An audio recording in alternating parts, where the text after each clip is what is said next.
দেখো, ছকের সাহায্যে সমাধানের জন্য আমরা বলছি যে আগের দুইটা সমীকরণ থাকবে। এই দেখো, এই একটা সমীকরণ, এটা দুই নং, এটা 1 নং, এটা 2 নং সমীকরণ। তাহলে আমি বলছি যে এটা গ্রাফের সাহায্যে সমাধান করার জন্য দুইটা সমীকরণের জন্য দুইটা ছক তৈরি করতে হবে। তাহলে প্রথম দেখো, আমরা 1 নং দিয়ে করি প্রথম। তাহলে 1 নং কি আছে, x - 2y = 7। তাহলে আমরা কি করি, এখন 1 নং সমীকরণ হতে পাই।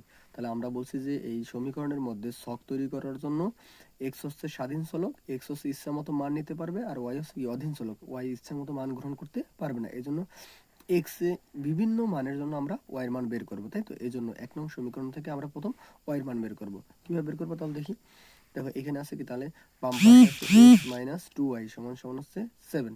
তার মানে এই x আছে এই পাশে প্লাস, ওই পাশে চলে গেলে মাইনাস, তার মানে এই পাশে থাকবে 2y - 2y এই পাশে রয়ে গেল। এবার এই যে এক্সট্রা ছিল এই পাশে প্লাস, ওই পাশে গেলে কি হবে, মাইনাস। ঠিক আছে, তার মানে 7 ছিল 7, ওকে। কিন্তু y এর আগে তো কিছু থাকতে পারবে না, তাহলে y এর আগে মাইনাস আছে।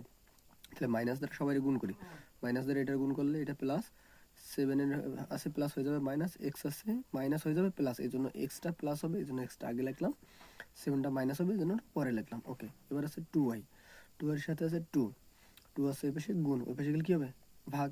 তাহলে y = 7 - 7 ভাগ 2, ওকে। এটা হয়ে গেল। তাহলে y এর মান পাইলাম x - 7/2, ওকে। এখন x এর বিভিন্ন মানের জন্য আমরা y এর মান নির্ণয় করবো, তাই তো। এখন x এর তো বিভিন্ন মান নিতে পারবো, আমরা ইচ্ছা মতো মান নিতে পারবো, কিন্তু এমন মান নেবো যেন এখানে y এর মানটা ভগ্নাংশ না হয়, এড়ানোর চেষ্টা করবা। ভগ্নাংশ হলেও সমস্যা নেই, ঠিক আছে, কিন্তু তুমি পূর্ণ সংখ্যার মান নেওয়ার চেষ্টা করবা।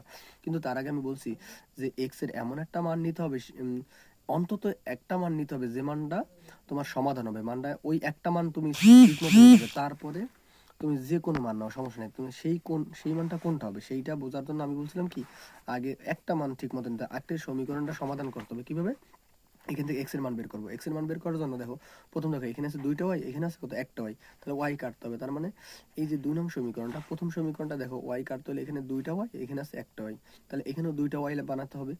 2টা ওয়াই বানানোর জন্য তাহলে আমাদের কি করতে হবে, এই 2 নং রে কত দ্বারা গুণ করতে হবে, 2 গুণ দ্বারা গুণ করতে হবে। 2 কোণ দ্বারা গুণ করে দেখো ওয়াই 2টা হবে, এখানেও 2টা হবে, কাটাকাটি যাবে, এক্স এর মান পাবো। তাহলে আমরা দেখো সাইডে একটু করি, এটা আলাদা পাবে, এটা তুমি দেখাবা না, এটা নিজে অন্য জায়গায় করবা। ও 1 নং আছে x - 2y = 7। এবার 2 নং কি আছে দেখো, 2 নং আছে কি এক্স, আর এখানে আছে ওয়াই, এই জন্য 2 দ্বারা গুণ করবো। 2 দ্বারা গুণ করলে 2x - 2y মাইনাস 2 দুগুণা 4। 2 দ্বারা গুণ করলে সবাই 2 দ্বারা গুণ করতে হবে, ঠিক আছে। আর যেহেতু এটা একই চিহ্ন, এই জন্য বিয়োগ করতে হবে, তার মানে চিহ্ন পরিবর্তন। তাহলে এইটা কাটলো, তাহলে কিন্তু এখানে থাকে কত বলতো, মাইনাস, এখানে মাইনাস 2টা এক্স, এখানে একটা এক্স। তাহলে দেখো একটা এক্স সমান এখানে থাকবে কত দেখো তো,